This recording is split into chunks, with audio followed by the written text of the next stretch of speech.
Di Palembang, Sumatera Selatan, sakit hati juga jadi motif pembunuhan adik Bupati Musi Rawas Utara yang terjadi pada pekan lalu. Kedua tersangka yang merupakan kakak beradik terancam hukuman mati.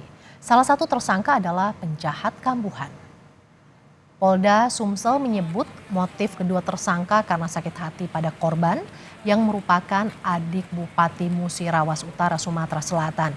Kejadian bermula saat salah satu tersangka hendak ikut dalam rapat bisnis bersama korban di rumah salah satu warga.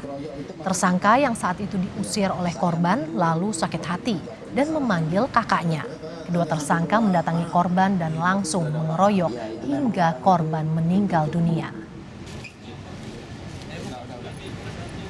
Dan merasa sakit hati ya kepada korban karena diusir pada saat itu. Dan juga pelaku kakak yang bernama ARS itu membantu adiknya.